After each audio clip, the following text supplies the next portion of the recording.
Thank you for joining me for part 3 of For the Birds. Now, if you've had a chance, hopefully you've had a chance to listen to part 1 and part 2 of For the Birds. These are actual stories, an actual story of experiences that I've been having with birds.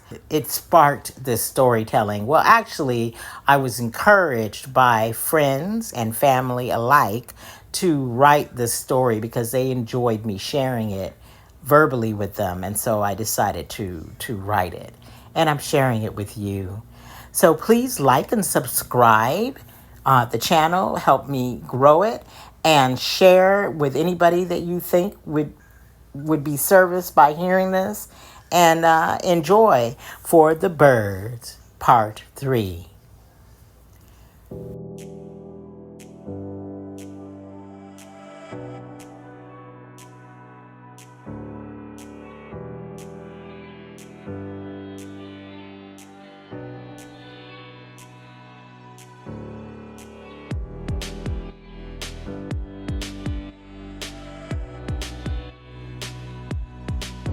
So every year there is a nest above Dad's front porch.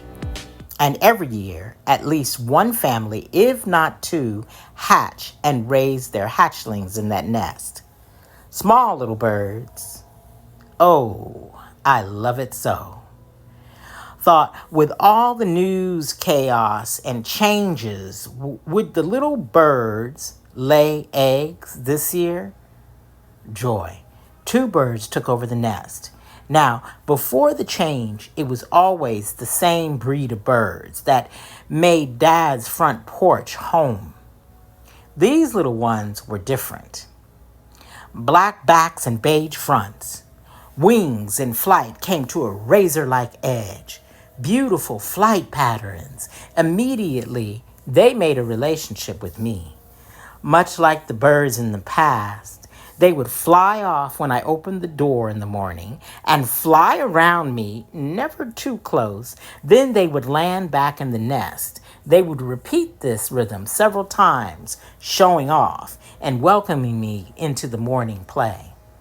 Always reminding me we are all connected. If we enter with an open heart, we can hear and understand everything, everybody, every being. I felt like they knew me. And I imagined my little speckled brown and white furry flight friends from the years before must have told them to come here, and it was a safe place to nest. At home, these little flyers became immediately. I knew when she had laid her eggs, and then when she was warming them, which, interestingly enough, at the beginning, she did not sit in the nest unless it was cold.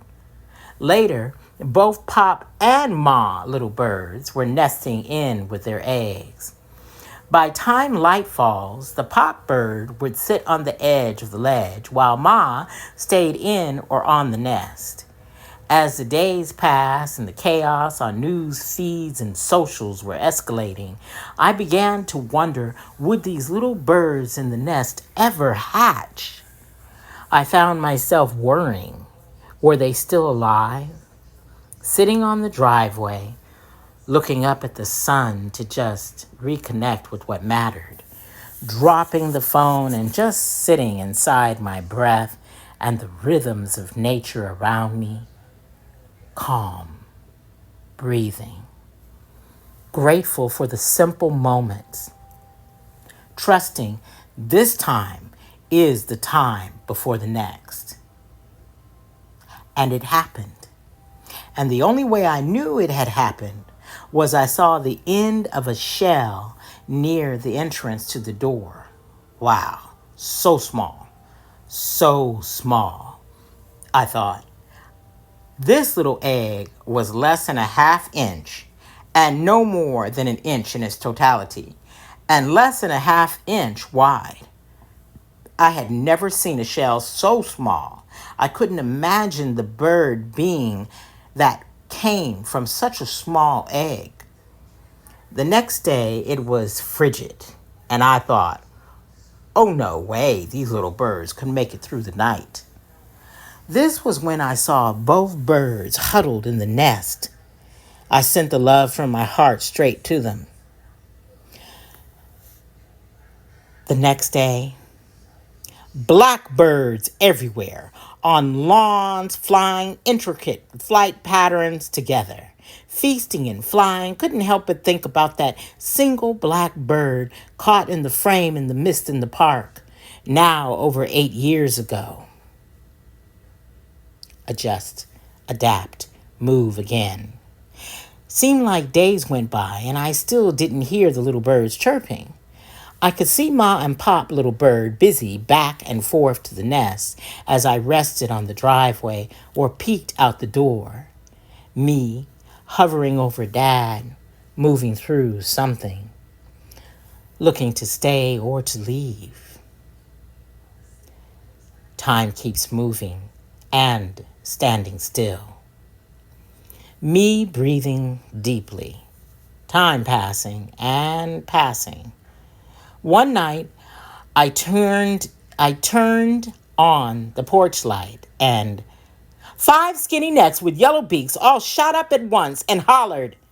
I almost fell backwards, surprised, caught, and fell out laughing. You couldn't choreograph that moment. Just lovely. It was then that I knew they made it. Tiny little creatures, alert, alive, and 5. 5 of them together. Mom, Pop busy in the AM feeding their fam, they singing in harmony whenever they arrived. I sensed they were saying, feed me, feed me. Adjust, adapt, move again. Changing. Things were changing again. The social shouting, Burkina Faso, freedom, against the backdrop of racism as a tool to make money, and the updates of genocides moved sideways by algorithms, it holding posts hostage while museums of Black history being dismantled, triggered. And the blackbirds flocking on lawns moved to trees or wires, 1 or 2, no longer flying in groups. But the biggest change opened my eyes and sparked my imagination. The little birds were flying after the hawks. Yes, the hawks, hovering, coasting like they do when they hunt, were being pecked at from above by little birds, disrupting their flight patterns. The hood tuned up, and the singing now loud again. The timing of things always reminding me we are connected. The little birds on my porch hang, growing bigger still.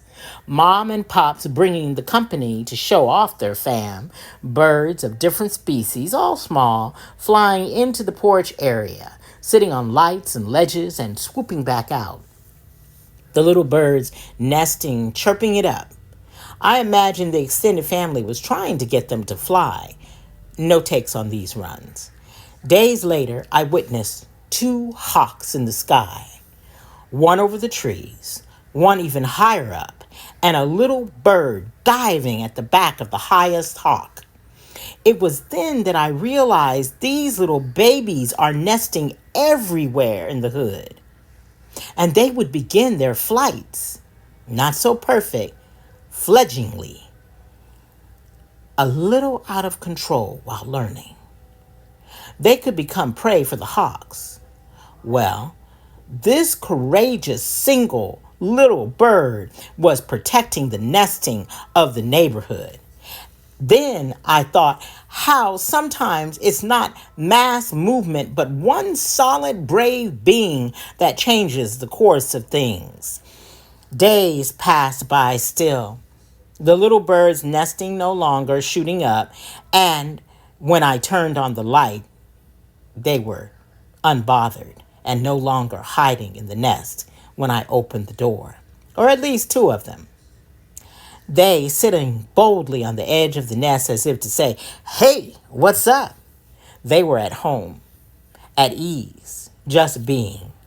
When finally it happened, that morning, I didn't look up. mind heavy in thought and in my own rhythms. Head was down. I sat on the driveway before I realized. 4 little birds were flying in and out of the porch and dancing in front of me, fledgling flight and learning to fly. 2 of them, the little babies. Oh, I singed out to them, "Look at you! You're flying! Oh, lovely!" It picked me up that morning. Felt a light warmth in my solar plexus. Joy. Went to the porch and in the nest saw 3 little birds that did not fly that morning. The weather sprinkling here and there, peaks of sunshine, but mostly overcast. I laughed and said, "You gotta fly sometimes now." Well, they didn't think so. No matter what Mom and Pop did, their siblings showing off and landing, they were tucked in tight, refusing to leave the nest. I realized it wasn't the biggest that took flight first, but the smallest. My mind immediately went to that single bird pecking at the back of the hawk, coasting high. The day went and the night came, and Pop and Mom, and all 5 birds back home. The early morning brought a storm. The thunder booming and rain falling, wind was low. My dad feeling good today. My energy lifted as I watched the rain open the door, and Mom and Pop bird were gone. 2 siblings on the ledge, and 3 birds standing on the edge of the nest, chest poked out high. No one hiding as I opened the door. Laughing, I said, "Now you know you got to fly today." By then, the thunder pulled back to the distance, and the rain was a light sprinkle. The flying siblings seemed to take the role of Mom and Pop flyers, trying to get the 3 of them excited and flying. This went on for a while and was deeply entertaining when, like something had been felt, and all 5 birds were back in the nest. Mom and Pop reappeared, and I imagine they said, "What are you all doing back in the nest?"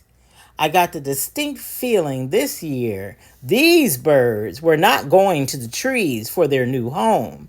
They were not leaving the nest. And with the chaos brewing everywhere, they decided that the ledge, the nest, was a way to stay close and together, safe. But I'm sure they will come to know that, like the single bird diving on the back of the hawk, stepping out, being present, having your voice heard, and allowing yourself to matter will strike them one day.